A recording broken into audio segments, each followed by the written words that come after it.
Okay, so gone live, hopefully pretty much on time there. I've had a little bit of a fiddle around just before we got set up today, so a little bit on the back foot. So normally try and keep this to 30 minutes or thereabouts. So far I've been running over a little bit. Good to see some people starting to join me now. Hi guys, thank you for coming on board. So I've got some questions that I'm carrying over from last time. I've got some new ones as well. I've left it a bit late to get everything prepared for this one today, so some of the images to support what we're talking about, I've had to grab some of those together to make sure that everyone can understand what it is I'm talking about.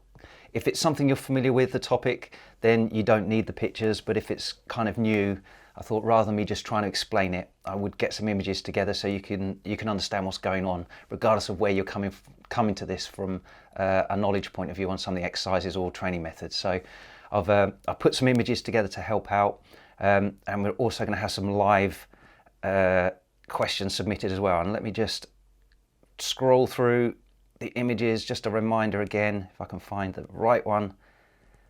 So if you see an image that looks, a little icon that looks like that, then you can submit your question live. Hopefully I'll get onto it. I normally get quite a few questions, so apologies if I don't get round to that. So what I'm going to do, let me pull up one of the questions that we had before, because we've been in a minute now, and I typically sort of run over a bit, so I'm going to get straight onto it. Let me pull up some of the questions that we've got here that have been submitted.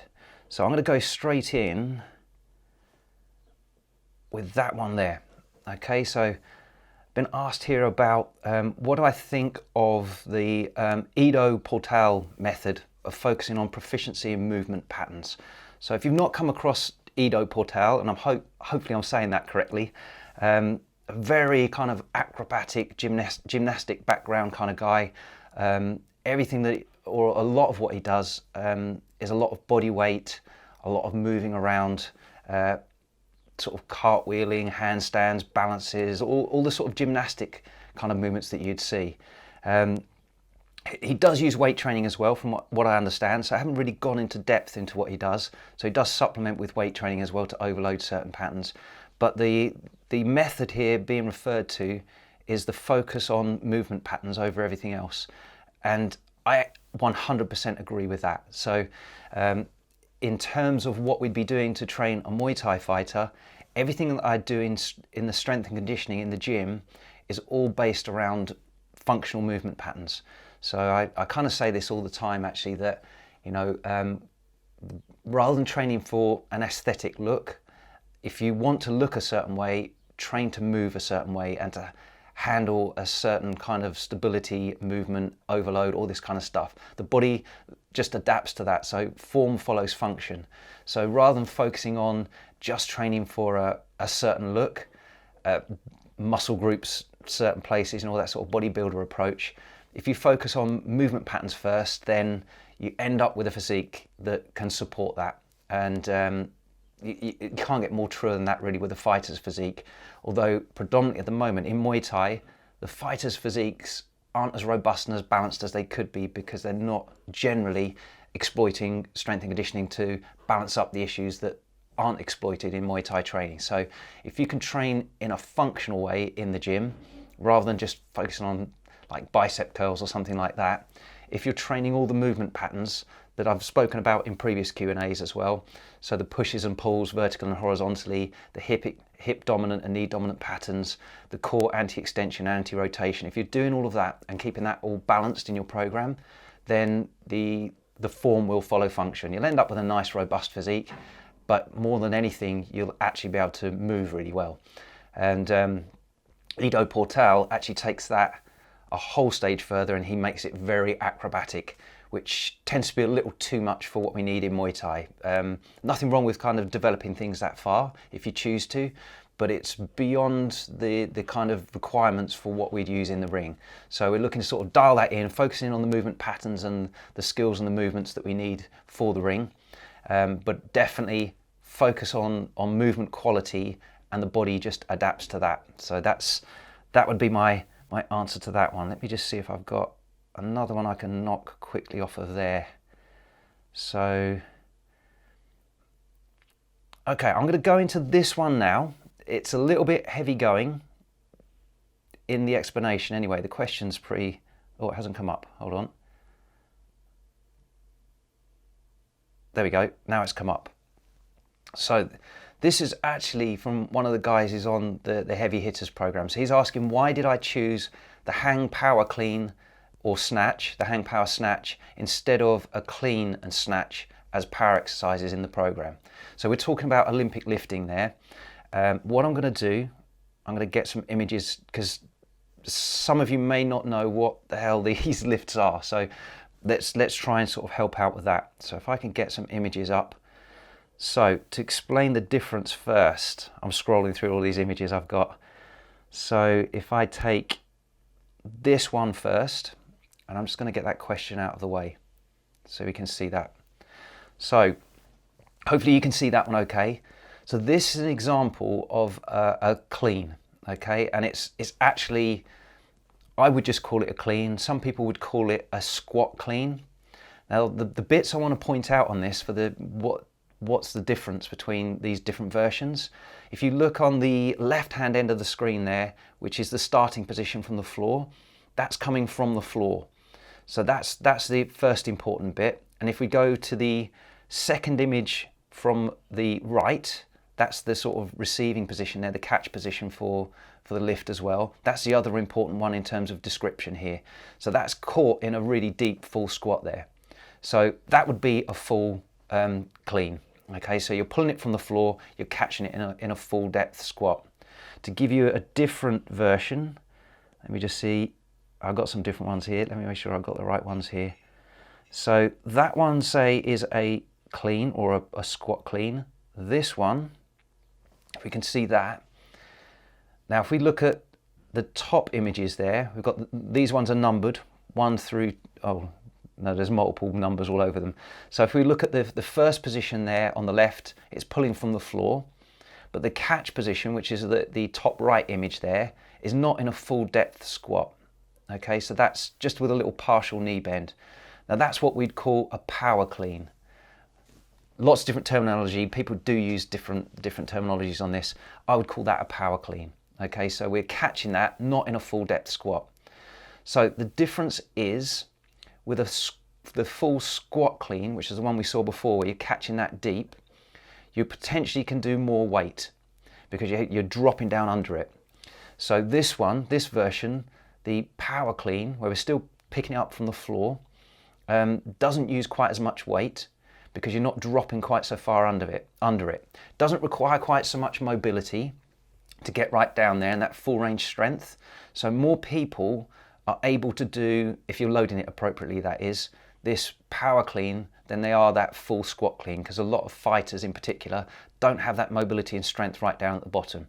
So that's one reason I tend to use the power derivatives of the exercises in the online program, because I'm not coaching people face to face on the Olympic lifts to really make sure that they're great down the bottom there, whereas it's a lot safer and a lot more productive for them without my eyes on them 100% all the time, to do it as a power clean exercise. The other thing is it's more sport specific anyway. If you look at the knee bends on that, it looks more like a fighting stance. Okay, so you getting good at absorbing force in that position will translate directly into your Muay Thai stance as well, a lot more cleanly. That dynamic correspondence transfers into it a lot more than that full squat would be. So the difference is, we're looking, as fighters, we're not training as Olympic lifters. We're using Olympic lifting as a tool to develop fighting capability and fighting performance. So we're not really getting too anal about exactly how the lift is being done. We're looking to get what we can from the lift in terms of force production and rate of force development, power, that kind of stuff. And the sport-specific positions for us mean that power position on the catch is more sport-specific, as well as it being technically a little bit easier. Okay, so the other part of the question there was, why the hang power clean? So this one's picking up from the floor. If I can find another image, let me just see if I can get the right ones. Okay, so this one, if you look at the left-hand image on that one, he's not starting from the floor. He's starting with the bar just resting pretty much on his thighs just above his knees to get going there. So it's kind of that position, perhaps a little bit of a gap there. But that is a hang start. So we're not pulling from the floor, you're pulling from that position there. Now technically for most fighters, that's easier again. Okay, so if you're having to pick the bar up from the floor, you need to get from that really hip dominant position, so to let the bar clear the knees, to get into this loaded position here, to then accelerate the bar and take it into more of a knee dominant vertical thrust on the second pull as it pulls the bar up. That's more technically challenging. So again, if we do it from a hang, it's going to have to be lighter, but the technique's simpler. But also, if we look at the position there, again, it's more sport specific. So if you're doing a power clean where you're catching it, not in a full depth squat, and if you're doing a hang power clean where you're also starting from the hang where you're not in a full depth squat, again, that looks more like the hip and knee angles and ankle angles that we'd have in a fighting stance. So again, it's got more sport specificity. It actually contributes more to your fighting stance than pulling from the floor. The issue though is you're not going to get as much load because you're not accelerating it over such a big distance. So in the program, it's more, this would come in my phase 3. So we've used lots of other methods to develop power that haven't needed Olympic lifting by this stage. We've used loaded squat jumps with specifics on there, and we've used shrug, explosive shrugs as well. Lots of these sort of patterns of movement that haven't needed full Olympic technique. And then we've, right at the end in phase 3 there, we start to introduce some of these Olympic lifting variants. So the building blocks have already been set here, jump shrugs, that kind of stuff, before we even get into using these barbells. And then it's more kind of connecting the dots and you can find you can do them. But there's very much a skill progression on this as well. So these are all cleans, and I'm just going to explain this while I'm here as well. So cleans, the end position there where you're catching it, is in that sort of front rack position, similar to a front squat, which is another reason why I train that in the program, so we get good at developing this position. It's not completely alien. If you can't do a front squat with a full front rack, you're never going to be able to do a proper clean, because you'll just be trying to catch it on your wrists, and that's just no good. It's supposed to be on your shoulders there. But that position there that you're catching it in is that sort of front rack position. If we look at a snatch, if you're not familiar with that, so there's a full snatch, or squat snatch if you want to call that. The pull is from the floor on the left hand end there. The catch is straight overhead in one, but down in that full depth squat and then standing up with it. So the snatch is naturally going to be loaded lighter than the clean, because you've got to get that weight all the way up overhead in one rather than just to your shoulders. So you get a halfway bite just getting it to the shoulders. You can do that one heavier.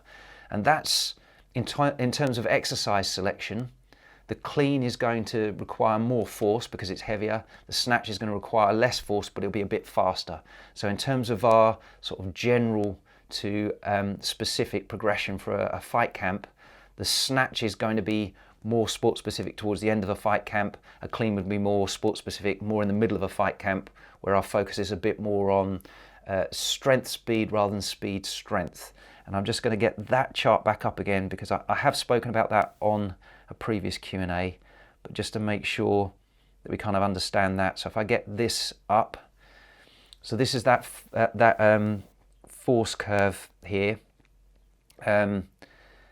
So we've got the vertical axis is force, so heavier stuff towards the top of the curve there, and then the lighter stuff down at the bottom, and then slow down on the left hand side, fast on the right. So heavy stuff moves slowly, light stuff you can move it quickly.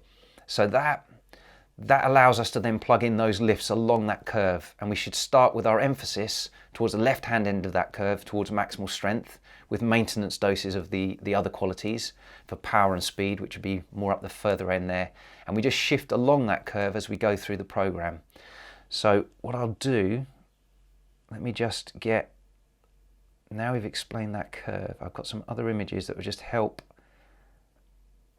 with the explanation there. So if I take that one, so that would be a strength block. So our main focus there, say, is up that end of the curve.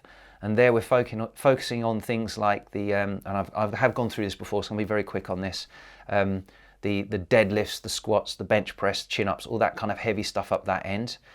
We have got elements of the other stuff, but they're just in maintenance doses.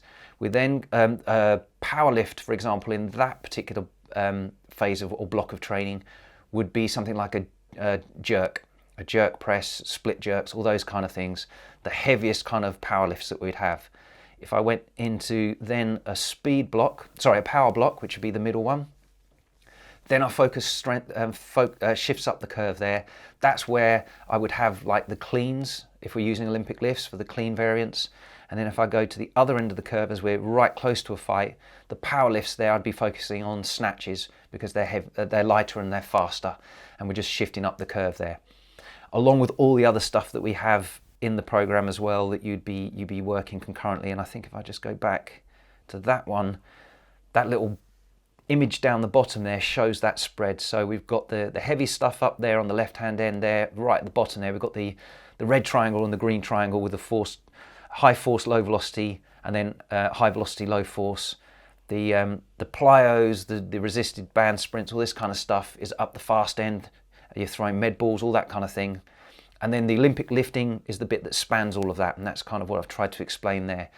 But that kind of brings in what those Olympic lifting variants are, why I've got what I've got in the program, and kind of how they fit your fight camp as well. So hopefully that's been a nice answer to that one. Let me see if I think we've got some energy system stuff now. I'm just going to have a quick check what's going on here. Right, I'm going to grab one of these. I can't see what these are until they go up on the screen, so they're too small. But let me just see if this is a relevant one. I'm going to come back to that one. I'm going to go for this one for now. So this one's actually from Richie Alvarez, if any of you guys know him. So he's based out in Bangkok, and he's doing a lot of strength and conditioning with the fighters out there. But he's asking, how do we know if we have enough aerobic capacity for going through interval aerobic power work in the next stage? Some aerobic capacity test you recommend? So a fight camp starts with a predominant focus on aerobic capacity. It shifts through the emphasis to aerobic power, and that's where we really max that out towards the fight specific end of the curve in our fight camp as well. So there's this transition through. So the foundation needs to be capacity first. And if I very quickly, because again I have explained this in a previous Q&A, but just to give my analogy here between power and capacity when it comes to the aerobic system here. So at the top there's an image of a dam. That's your volume of water that you've got to play with. That's actually your aerobic capacity. The floodgates in the dam wall, which is the second picture down the bottom there, is your aerobic power. So it's how quickly can you get that reservoir of energy you've got, your capacity, out for use. So you can have a really big aerobic capacity, which is what Richie's talking about here. How do you know when you've got enough? And you've got to shift your emphasis from building that and focus more on power in being able to open up more floodgates, or open up your floodgates bigger to supply that aerobic power to your movements quick enough to keep up with the work rate that you're doing. So there's no point in training for power if you first haven't got a big enough aerobic capacity. If your reservoir's not big enough, it's a waste of time really focusing on power yet, because you're going to drain it dry real quick and still pan. So we want to make sure we've got the capacity first, and then we shift to power. So how do you know if you've got enough capacity and when it's time to shift to power? Very simply, there's not like a performance test that I use to determine that.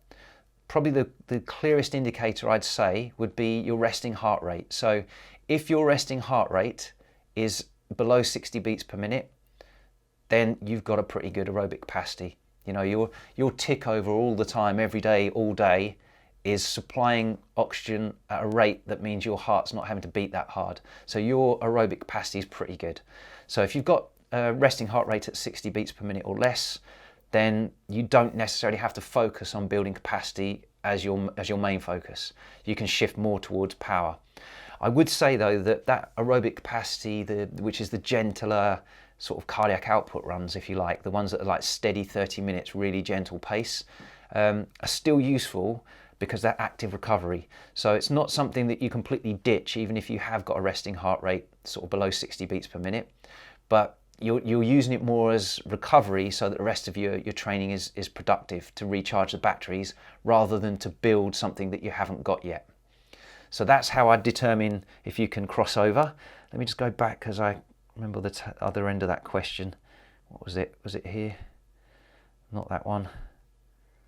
Make sure I've got all of that.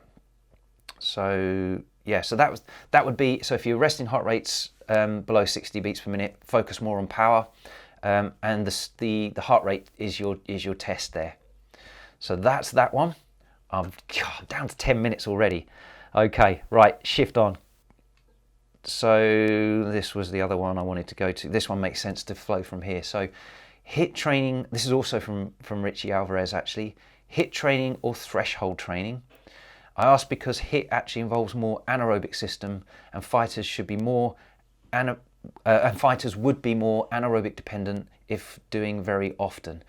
Yes, so I have this approach where the fight camp is working more on aerobic capacity and power further from the fight. Once we've got that, we shift the emphasis through aerobic power, and then as we get right close to the fight, then what we're shifting to is aerobic power predominantly, but also with a bit of anaerobic lactic power.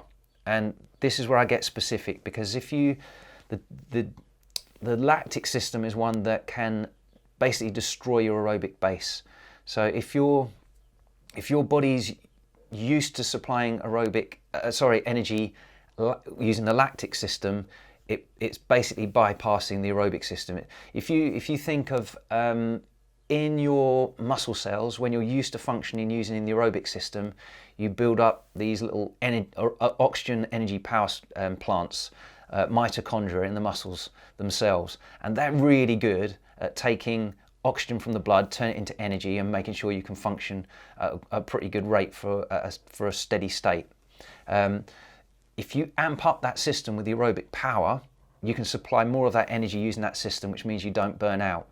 If you continually shift into lactic training all the time, where you're just absolutely going into that lactic system, where you're getting all the burning all the time, where you're absolutely gasping all the time, then what happens is your body starts to destroy those mitochondria. So you never get that aerobic power reserve, if we like. So we don't build up that threshold where you've got a sustainable pace that you can maintain at a really high rate all the time. You kill that off.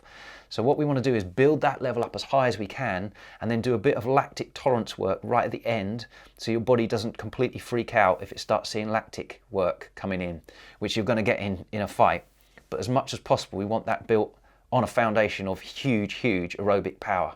So HIIT is more anaerobic, and depending on your work and rest intervals, if you're not giving yourself enough rest, it can push too much into the lactic side. So threshold training is something I use mostly throughout the majority of the fight camp, and then I go more into the high intensity intervals right at the end, and I'm careful about how much I dial in the lactic ones. So there's a little image, let me just get this up, this will help me explain it. Again, I'm checking the time here, I'm not doing very well to get through all of these, but I'm trying to give you decent answers rather than just sort of sidetracking it. Let me have a look. So let me just see if this is the one I want. Yeah, and I've obscured what I can see there, so I'm not sure if you guys can see that better than me. Okay, let me get that off there. Oh, that's better. I can see a bit more. Right, so this is a speed block. So this would be the final 4-week block or thereabouts. We manipulate that closer to a fight. The bit I want to look at is the middle little image there. So if I can just explain what we're looking at there. So generally that overall kind of ellipse that's dotted around everything, we've got capacity on the left hand side, power on the other side. So capacity being the ability to last longer, power the ability to deliver that really quickly. And then we've got the three kind of main energy systems there. We've got the aerobic system, and then we've got anaerobic lactic, which is the one I was telling you about, where we kind of can burn out a bit too quick, and then we've got anaerobic alactic, which is the more sort of repeated sprint intervals but with loads of rest. So the shift for our general conditioning, if you can see that little yellow target there, has gone bang into that extreme end of aerobic power. So that's what I'm talking about there for the central system. Now the other bit that we're going to get, that's centrally, that's what I'm looking to do, and not really push into the lactic system. Now the bottom one there is talking about local conditioning, and that's where I do want some lactic tolerance. So the local muscles need to be able to tolerate that lactic build-up, so they don't just kind of lock up and freeze out on you. But we don't want to overdo that. Now if we look at that on the bottom there, we've got the capacity on the left, power on the right. You can see that I've got it on that borderline cusp between anaerobic lactic, so that's like the heavy explosive work or sprint intervals, that kind of stuff, and anaerobic lactic, where we're starting to get that little bit of a lockout and burn down. And it's gone into power and not capacity. Now the threshold on that, the top end of lactic power is around 30 seconds. So as long as you're not doing flat out bursts for longer than 30 seconds, then, and giving yourself a reasonable rest in between as well, then you're not going to be going into lactic capacity, which will be killing off your aerobic system too much. So right close to a fight, I'm looking at sort of 30 seconds maximum on any kind of high intensity blast. And that would be true even if I'm doing some sort of blast on the pads with someone, you know, if it's real skill specific like that on the pads. I don't tend to do one particular movement, for example, say like a whole load of multiple round kicks. I will keep that at a maximum of 30 seconds on one leg and 30 seconds on the other leg, to make sure that we're not starting to kill off that aerobic power that we want really supplying that. So we can get the endurance there, but without sort of overstepping the mark. So I think I covered that one okay. Let me just see, I'll just go back to that slide. Let's have a little look. Where are we? Was it that one? Yes. So I asked because Hiit, yeah, let's just make sure. Yeah, so that kind of covers that one. Okay, I'm just checking the time there. Got a few minutes left. Let's see if I can grab another one. Just see, is there any of these I've missed? That one I got. Oh, let's do this one as well, because we're kind of on this as well. So favourite test for muscle endurance, how to avoid losing it during the max strength and power blocks. Yeah, so I don't tend to, for the strength and conditioning programming, I don't tend to program local muscular endurance in the strength block and the power block. I'm only really worried about it in that speed block closer to a fight, for the reason I've already explained about that sort of lactic build up and destroying the kind of aerobic system that we want, recharging things as quickly as possible. So I leave it up to the Muay Thai training to give us all the muscular endurance we need in those two, in the strength block and the power block, which is further from the fight. So I don't tend to do too much there. And yep, Richie's comment there just below is Muay Thai is stimulus enough to maintain it. Yeah, that's all I tend to worry about there. Unless someone's got a real poor performance in that, I wouldn't be focusing on doing anything there. Just leave it, because most of the Muay Thai training, it is muscular endurance training. So we don't need to add that in the strength and conditioning. We need to plug the gaps, not just give more of what's already there. So I would leave that alone there. Favourite tests for muscular endurance, the ones I've actually got in the performance profile testing in the programs is the maximum push-up test for an upper body push test, and a maximum chin-up test as well, which can be a strength test if you haven't got a lot of base strength, but that's what I tend to do on that. I don't tend to do a lower body muscular endurance test. I find that I get enough information with all the other stuff and the running tests that I do to give me an idea what's going on with the lower body. But upper body, that's what I tend to use. So it'll be the maximum amount of press-ups or chin-ups you can do in 2 minutes. Okay, a one-off effort without any sort of pausing and stopping and keeping going. You're trying to keep going at a steady rate if you can all the way through that 2 minutes. You get what you get on that one. So that's my sort of favourite test on that. Let me just see. I realise I'm virtually out of time there. Let me see if there's anything else I can grab.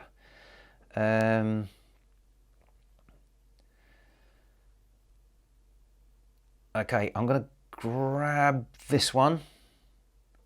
Hopefully you can see that. That's come up.